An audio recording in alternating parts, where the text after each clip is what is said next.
Hi everybody, we're gonna just go through a quick little test review. It would be good to watch this either while you're taking the test or before the test. Hope you're doing okay doing those on your own.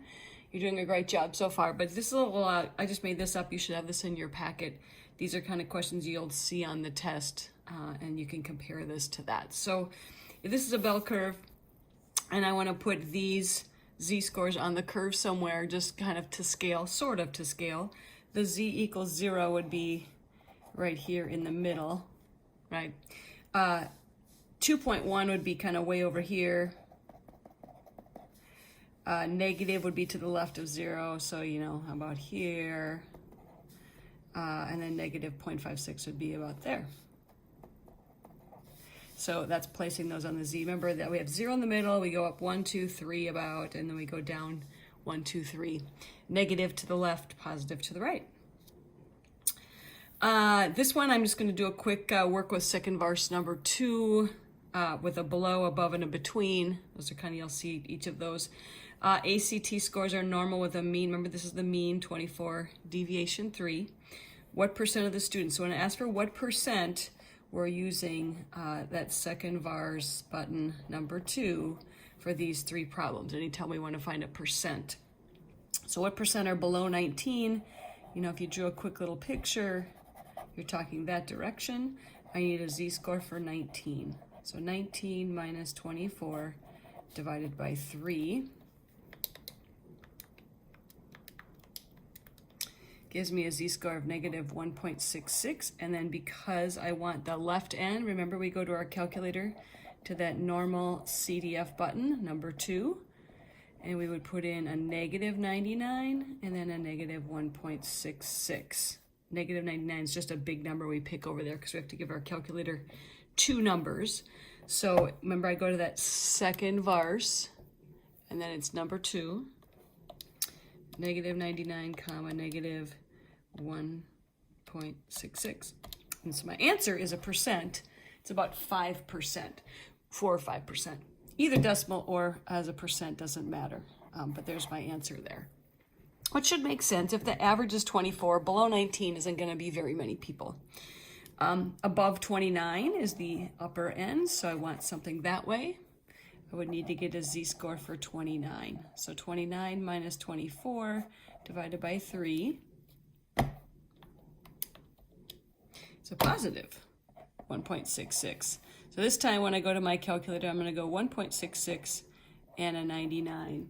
I'll do this one on the other type of calculator. If you have this type, it doesn't really matter, but second vars 2, you put in 1.66 for the lower, 99 for the upper, hit enter. And since it's symmetric, you're going to end up with the same answer as the other one, 5% on the upper tail as well. If it's a between, we're not going to be using a 99. We're just going to find 2 z-scores for 20 and 26. So first I'll do the one for 20. 20 minus 24 over 3. And I'll do a z-score for 26 minus 24 over 3. So this one is a negative 1.3. This one is a 0.66. So if I go to my calculator, I'm going to put in negative 1.3 and a 0.66.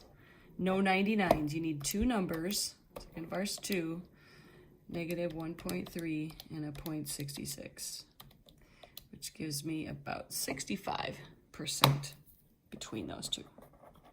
So anytime it asks for what percent, you're going to be using second vars 2. You have to get a z-score first and then use the calculator. Remember this was a type A problem on our notes where we went x to z to percent. And this is where we use our calculator right there. Okay. This one down here then, this is part B, where we're giving you the percent first, and you have to go back and get the x value. So this is where we're going percent to z to x, and this is where we use our calculator on this end first. Okay. First of all, it's asking for what ACT is at the 27th percentile. That means the bottom 27%. That's what that really means. So if I go to my calculator, second vars number 3, and I put in 0.27, that's going to give me the z-score for that. So second verse 3 this time, the inverse normal, 0.27, gives me negative 0.61 or so. So negative 0.61, that's not my answer. That's not an ACT score, that's a Z-score. And then I have to, my final thing is to get the X, I have to use the formula. So X minus 24 over 3. So I'm solving this little equation now by multiplying by 3 and adding 24. So notice I didn't clear my calculator yet. I'm just going to go times 3 plus 24. And the ACT for the 27th percentile is 22 about. That should make sense to you. Again, if I'm below average, I should have an average score that's below 24. The top 7%, here's the top 7%. When I do this on my calculator, remember it only reads from the left, so I have to use 0.93. So I'm going to do second verse number 3 again. I'm going to put in 0.93 this time to get a Z-score. So second verse 3, 0.93 gives me 1.48. And then it's going to equal X minus 24 over 3 again, solving that little equation. So times 3 plus 24. This time my ACT is about 28, which again makes sense. I'm in the top percent this time, so I should be above average. And then not on your test review, but on the review sheet that I decided not to assign because I didn't want to give you too much homework. I do want to do just one problem. You can find it or you can just watch me do this last one here. Actually, yeah, this one here. So I'm going down to number 8 on this chapter 5 review. You don't have to do this for homework, but it's a good problem and you'll see one of these on the test as well. It says a student has taken 2 quizzes in a stats course. On the first quiz, the mean score was 32 and the deviation was 8. And they got a 44 on that one. The second quiz, the student got a 28 with a mean of 23 and a deviation of 3. The question says, which one did they perform better? So you can't just look at the score, 28 and a 44. Obviously 44 is higher, but we need to find a Z-score to find both to see. So for the quiz 1, we got a 44. So 44 minus the mean is 32 and the deviation is 8. So I'm going to get a Z-score for that one. And quiz 2, I got a 28, mean was 23 and the deviation was 3. So if I figure out this one, 44 minus 32